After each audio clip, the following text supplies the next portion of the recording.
Olá, tudo bem? O meu nome é João Geraldo Neto, eu sou do canal Super Indetectável e do Instituto Multiverso e a gente está aqui na Conferência Internacional de AIDS 2024, que acontece esse ano na cidade de Munique, na Alemanha, para trazer para vocês informações do que há de mais novo no mundo do HIV/AIDS, das hepatites virais, das ISTs e de tudo que envolve a sexualidade humana. E a gente está aqui com o Fábio porque eu fiquei de trazer para vocês informações atualizadas sobre essas novidades. Só que eu acho que melhor do que eu falando, que sou um mero mortal, trazer alguém que já está nisso há muitos anos, trazendo para a gente informação e política pública.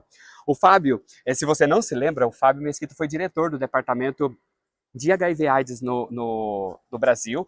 Por 3 anos a gente trabalhou juntos lá e foi ele quem trouxe, por exemplo, a ideia da prevenção combinada, aquela ideia da juventude como protagonista e muitas outras coisas que mudaram a realidade hoje, impactam ainda hoje na realidade da gente que vive com HIV. E eu trouxe o Fábio, então, para a gente falar sobre uma coisa, um assunto muito interessante que já está rolando no Brasil, mas que a gente ainda está engatinhando, mas que aqui a gente já deu um salto acima, né, Fábio? Que é o lance da doxipep, a doxiciclina.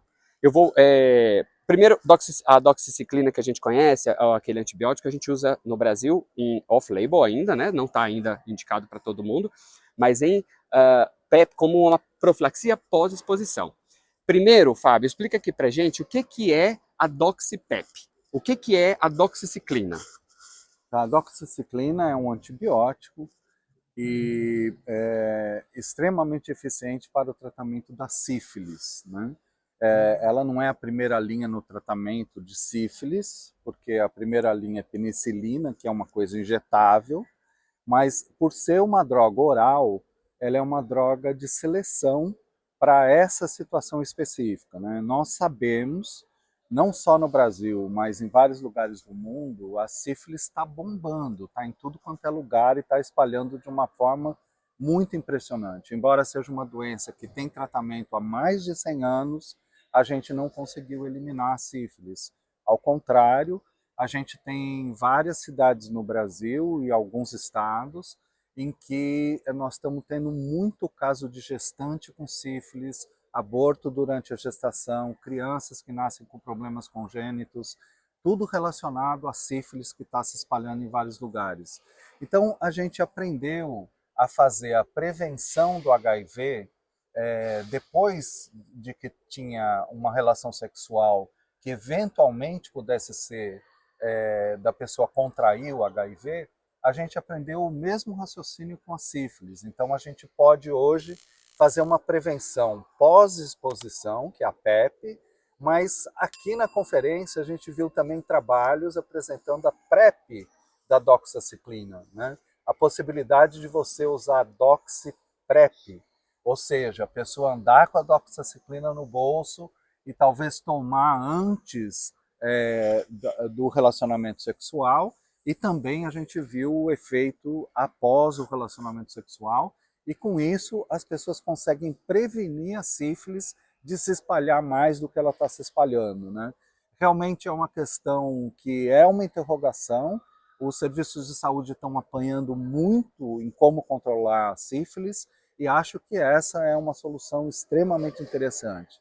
As pessoas perguntam assim, mas vai tomar um antibiótico sem precisar, será que isso não vai causar problema, não vai ter resistência, etc. Não, gente, é uma dose assim pequena, é eventual, não é uma coisa que você precisa tomar a vida inteira, você não vai tomar indiscriminadamente, quer dizer, tem uma racionalidade nisso.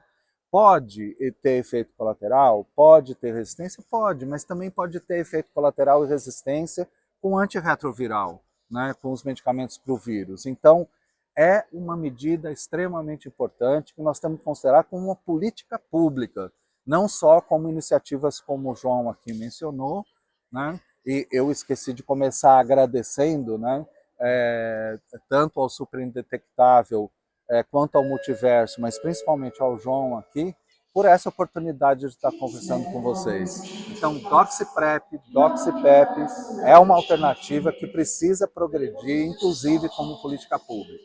Mas você focou muito na sífilis, mas anteriormente, lá no Brasil, a gente recebia informação de também prevenir a clamídia também com uma eficácia muito alta, e de prevenir a gonorreia com uma eficácia mediana.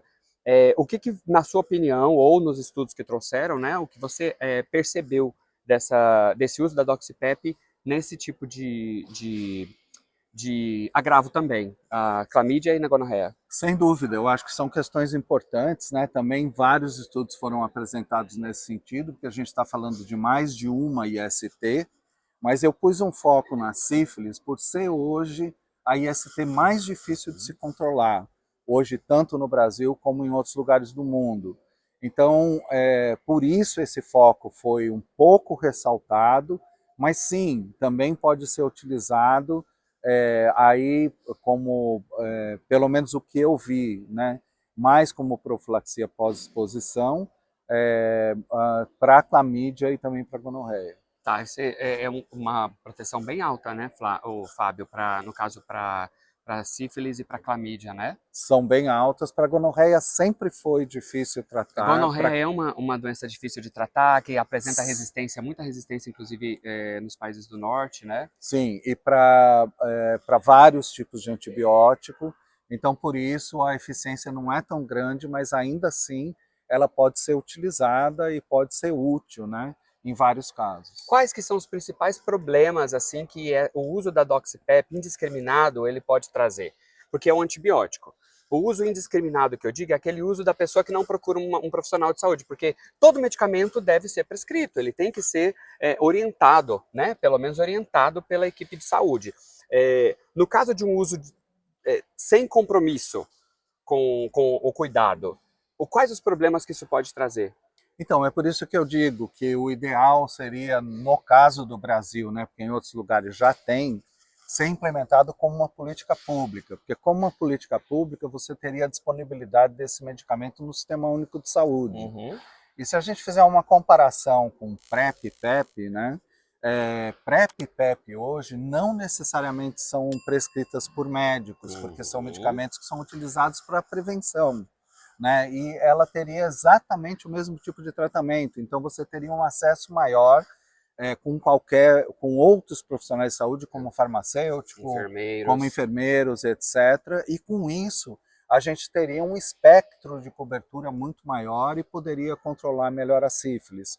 Se a gente considerar hoje, né, que a gente está caminhando muito perto do controle da transmissão vertical do HIV, algumas cidades brasileiras já atingiram esse padrão, né, de controlar a transmissão vertical.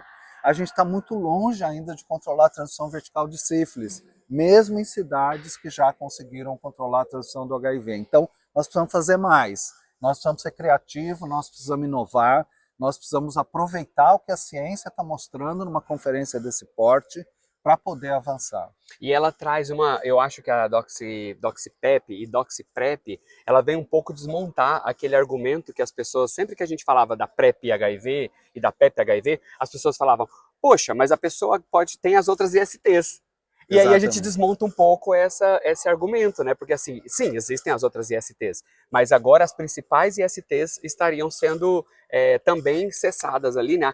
Interrompidas a transmissão por esse método de prevenção, né? Exatamente, sempre considerando, né, que eu sempre falei isso desde 2013, quando eu voltei para o Brasil pela primeira vez para ser o diretor do departamento, que o Brasil tem uma lógica de prevenção que é muito camisinhocêntrica, né? E que fica achando que todo mundo vai usar camisinha 100% das vezes, em todas as circunstâncias, o que não é verdade. Então, por conta disso, nós precisamos desses medicamentos, da PrEP, da PEP, para o HIV, para a sífilis, para a gonorreia, para a clamídia, porque nós precisamos proteger as pessoas com tudo que existe, né, com intervenções que são combinadas, e não só apostar que o comportamento humano todo vai usar o preservativo o tempo todo. E sai daquela ideia prescritiva da camisinha, né? Porque a camisinha continua, gente, ó. Toda vez que eu falo de prevenção combinada, que eu falo de outros métodos de prevenção, em nenhum momento eu falo de abrir mão da camisinha. Abrir mão quem quiser. O que a gente tem que focar é que a prevenção combinada, ela traz uma ideia de respeito à autonomia do indivíduo, né? Que a pessoa vai poder tomar as próprias decisões, que ela vai poder escolher não usar camisinha se ela não quiser. E é isso. Então, hoje, o que o Estado brasileiro tenta... Hoje não, né? Mas o que a gente tem tentado fazer como sociedade, principalmente aqui no mundo da ciência do HIV, é dar autonomia para o indivíduo, respeitando o desejo, o prazer, considerando o prazer como também uma estratégia importante, né, de prevenção, de diagnóstico. Inclusive, uma pessoa que tem um diagnóstico de HIV a tempo de se cuidar, ela vai ficar saudável, ela não vai transmitir o HIV para suas parcerias. Em primeiro lugar, ela não vai morrer de AIDS. Em segundo lugar, ela não vai transmitir, que é um grande medo das pessoas que vivem com HIV. Então, a Doxipep, ela traz, né, essa ideia de que a gente está ampliando essa gama de cuidados e trazendo mais uma vez essa autonomia para o indivíduo poder tomar suas próprias decisões, né? Sem essa prescrição, essa coisa camisinocêntrica que a gente fez durante 40 anos e não funcionou. A gente só tinha um aumento dos níveis de HIV até então. Foi quando implantou PrEP que a gente viu em São Paulo, que tem um grande investimento hoje com o PrEP. A gente percebeu uma queda em São Paulo. Nova York, queda de novos casos de HIV. São Francisco, queda também. Londres, queda. Todas as cidades que investiram na PrEP. Exatamente. Né? Porque a PrEP é um tipo de estratégia de prevenção que respeita a autonomia do indivíduo, que não está sempre focada apenas na camisinha. Né? Você quer falar mais alguma coisa sobre isso, Fábio, que você acha que é importante? Não, é só essa coisa prescritiva, né? Eu sempre falo isso nas minhas... toda vez que eu vou conversar com as pessoas sobre o tema, né? Quando a gente fala de drogas, por exemplo, né? E às vezes a pessoa fala assim, pô, mas por que o cara usa droga? Faz mal para a saúde? Ou por que o cara não transa com camisinha? Isso faz mal para a saúde, né? E às vezes o médico que está falando isso, olha, você tem que parar de usar droga porque faz mal para a saúde, está fumando, né? Então a droga legal ele pode usar, mas a droga ilegal o cara pode parar a hora que quiser. Então assim, é fácil prescrever para a vida dos outros, né? Mas a gente precisa ter esse cuidado de que as pessoas têm que ter autonomia, têm que ter várias opções, e isso é fundamental. Daí a ideia da prevenção combinada. Exatamente, a gente precisa falar sobre drogas, hein? Para quem não sabe também, vou só finalizar esse vídeo aqui, lembrando que o Fábio foi o cara que trouxe, principalmente lá na cidade, foi cidade de São Paulo ou Santos? Que você começou em Santos, o primeiro grande programa mesmo de redução de danos para as drogas no Brasil. Então a gente precisa falar sobre isso também, né, Fábio? Chemsex, ó, o Multiverso está falando sobre isso, um monte de coisa a gente vai falar, vou contar o Fábio também para falar isso. Beijo para vocês e até o próximo vídeo. Tchau, tchau. Tchau, gente.